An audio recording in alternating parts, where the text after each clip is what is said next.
बच्चों, कई लोगों ने कमेंट किया है कि उन्हें हिंदी में भी अब तक जो चीज़ें बताई गई हैं वो जाननी है, वो समझनी है।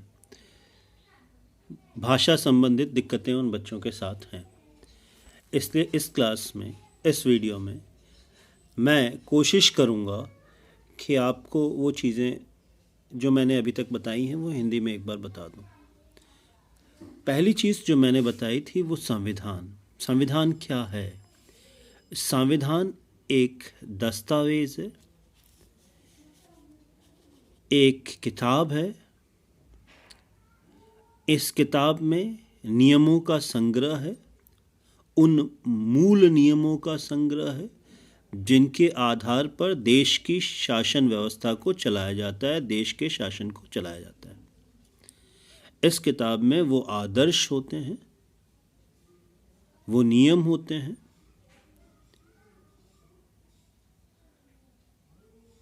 जिनका सम्मान सभी लोग करते हैं, सभी नागरिक करते हैं। इस पुस्तक में नागरिकों के अधिकार, उनके कर्तव्य, संस्थाओं के अधिकार, उनके कर्तव्य परिभाषित होते हैं। अब प्रश्न उठता है कि हमें इस पुस्तक की आवश्यकता क्या है, हमें संविधान की आवश्यकता क्या है। बच्चों, जिस तरीके से किसी खेल को खेलने के लिए नियमों का होना ज़रूरी है, अगर नियमों का हम सम्मान न करें तो खेल अर्थहीन हो जाते हैं, वैसे ही अगर देश की शासन व्यवस्था को चलाने के कुछ नियम न हों और वो नियम अगर सबको एक्सेप्टेबल ना हो, मान्य ना हो, वो नियम उचित न्यायसंगत ना हो, तो शासन व्यवस्था को शासक वर्ग मनमाने तरीके से चलाएगा, जिससे अराजकता की स्थिति हो जाएगी। इसलिए शासन कैसे चलाया जाए, इसके लिए भी कुछ नियम होने आवश्यक हैं कि शासक अपनी अधिकारों का दुरुपयोग न कर सके और नागरिक सम्मानपूर्वक अपने जीवन यापन कर सकें। अब हमने संविधान के आदर्शों के विषय में पढ़ा था। इसमें हमने फेडरलिज्म देखा। फेडरलिज्म को हिंदी में संघवाद कहते हैं। भारत एक बहुत बड़ा देश है, एक उपमहाद्वीप है, विश्व में 7वां सबसे बड़ा देश है, दूसरी सबसे बड़ी जनसंख्या भारत में रहती है।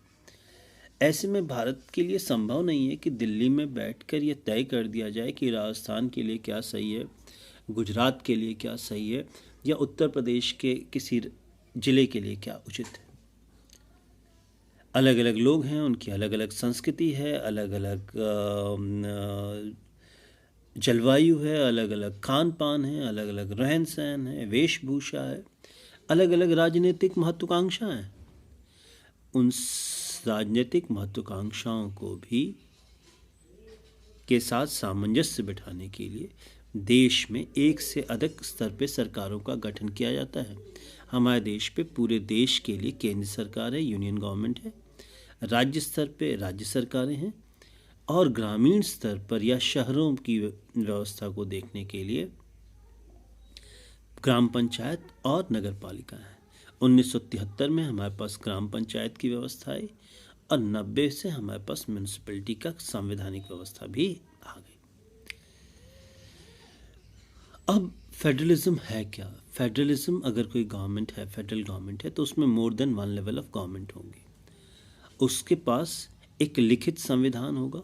लिखित संविधान इस एक से ज़्यादा स्तर की सरकारों के बीच में शक्तियों का बंटवारा करेगा, डिस्ट्रीब्यूशन करेगा, पावर और अथॉरिटी का, राइट्स का। और इन डिस्ट्रीब्यूशन को लेकर, कॉन्स्टिट्यूशन के प्रोविजंस को लेकर अगर कोई डिस्प्यूट होता है तो उसको कौन रिजॉल्व करेगा? Independent judiciary. तो फेडरलिज्म की 4 महत्वपूर्ण तत्व हैं, विशेषताएं। पहला, डिस्ट्रीब्यूशन ऑफ पावर, शक्तियों का बंटवारा। एक से ज़्यादा स्तर पे सरकारें, भारत में 3 स्तर पे सरकारें हैं। लिखित संविधान और स्वतंत्र न्यायपालिका। इसके बाद हमने देखा था मौलिक अधिकार।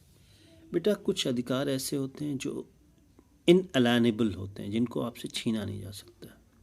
इनवॉयलेबल होते हैं, जिनको आपका कोई उल्लंघन नहीं कर सकता। वो क्यों ऐसे अधिकार हैं? क्योंकि इन अधिकारों के बिना की अनुपस्थिति में, इसके एब्सेंस में आप सम्मानपूर्वक जीवन यापन नहीं कर सकते। हमें एक डिग्निफाइड और रेस्पेक्टफुल लाइफ लीड करने के लिए वो अधिकार ज़रूरी है। ऐसे ही अधिकारों को हम मौलिक अधिकार कहते हैं। बच्चों, आप लोगों ने, कई लोगों ने पूछा कि हमें फंडामेंटल राइट्स को जानना है, इसलिए बता रहा हूँ। जैसे राइट टू इक्वलिटी, अगर मैं क्लास में किसी एक बच्चे को विशेष महत्व देता हूँ, उसको विशेष अंक देता हूँ और आपको नहीं देता हूँ, जबकि आपका परफॉर्मेंस वही है, आप क्लास में उसी तरीके से बिहेव कर रहे हो, आप पढ़ने में आप वही चीज़ें लिख रहे हो, तो ये डिस्क्रिमिनेशन होगा। ये डिस्क्रिमिनेशन आपको अच्छा नहीं लगेगा, आपको तकलीफ देगा। तो ये स्थिति ना उत्पन्न हो, इसके लिए राइट टू इक्वलिटी का होना ज़रूरी है कि नागरिकों के बीच में जाति, धर्म, भाषा, जन्म स्थान, जाति, इस सब के आधार पे कोई भेदभाव नहीं होगा। न तो सार्वजनिक सुविधाओं के उपयोग में, न ही सार्वजनिक नौकरियों में, न ही किसी के साथ छुआछूत होगा। तो ये सब चीज़ें नहीं होंगी तो हम सम्मानपूर्वक जीवन यापन कर पाएंगे। दूसरा मौलिक अधिकार है राइट टू फ्रीडम। इसमें हमें बोलने की स्वतंत्रता है, इसमें हमें यूनियन फॉर्म करने की स्वतंत्रता है, इसमें हमें देश में कहीं भी आने जाने की स्वतंत्रता है, इसमें हमें कहीं पे भी रिसाइड करने की स्वतंत्रता है, रहने की स्वतंत्रता है, इसमें हमें कोई भी प्रोफेशन, ट्रेड या ऑक्यूपेशन करने की स्वतंत्रता है। सरकार इसको नियमित कर सकती है, इसके लिए रेस्ट्रिक्शंस ला सकती है। आप याद रखना, कोई भी अधिकार एब्सोल्यूट नहीं हो सकता। सरकारों के पास ये अधिकार है कि देश की सुरक्षा, सार्वभौमिकता, विदेशी राष्ट्रों से संबंध, लोक व्यवस्था, नैतिकता, स्वास्थ्य, धार्मिक सुधार, इन सब आधारों पर नागरिकों के मौलिक अधिकार में वो क्या कर सकते हैं, रेस्ट्रिक्शंस लगा सकते हैं। इसी तरीके से दूसरे हैं मौलिक अधिकार हैं शोषण के विरुद्ध संघर्ष का अधिकार। किसी भी बच्चे को फैक्ट्री में नहीं इस्तेमाल किया जाएगा, कल कारखानों में, खतरनाक कामों में।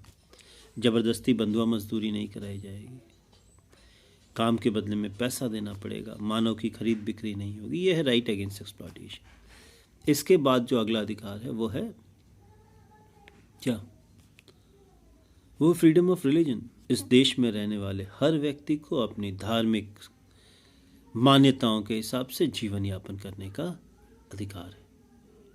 वो अपने धार्मिक संस्थाएं स्थापित कर सकता है, उसके लिए ज़मीन खरीद सकता है, उन ज़मीनों का प्रबंधन कर सकता है, वहाँ पे मंदिर, मस्जिद, गिरजाघर बना सकता है। इसके लिए कोई रोक नहीं है। राज्य किसी भी एक धर्म पे कोई कर नहीं लगाएगा, एक धर्म की शिक्षाएं किसी स्कूल में नहीं देगा। तो ये सब क्यों है कि धार्मिक रूप से एक समान हो, राज्य धार्मिक मामलों में हस्तक्षेप नहीं करेगा। यह है सेक्युलरिज्म।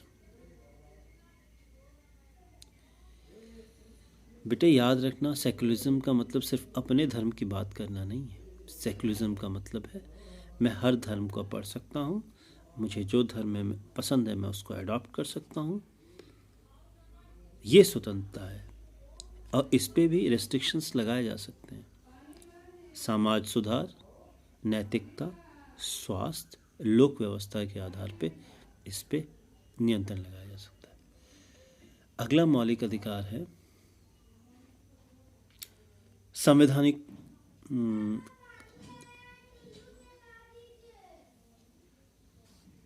सांस्कृतिक और भाषा। अपनी संस्कृति और भाषा की सुरक्षा, उसको प्रमोट करने के लिए, उसको बढ़ावा देने के लिए, उसको सुरक्षित रखने के लिए हम अपनी संस्थाएं स्थापित कर सकते हैं, उनका प्रबंधन कर सकते हैं। अंतिम मौलिक अधिकार है राइट टू कॉन्स्टिट्यूशनल रेमेडी। यानी कि अगर उपरोक्त पांचों फंडामेंटल राइट्स का उल्लंघन होता है तो हम नागरिक न्यायालय में जाकर अपने अधिकारों को संरक्षित कर सकते हैं, उसकी सुरक्षा कर सकते हैं, उसको बचा सकते हैं, और अगर उसके लिए क्षतिपूर्ति भी मांग सकते हैं। तो इस तरीके से जो छठवां मौलिक अधिकार है वो सबसे महत्वपूर्ण मौलिक अधिकार है, क्योंकि अगर आपको अधिकार दे दिया जाए और उन्हें इन्फोर्स आप नहीं कर सको तो उसका कोई मतलब नहीं है। तो ये हो गया फंडामेंटल राइट्स, बाकी चीज़ें हम अगली क्लास में देखेंगे। नमस्कार।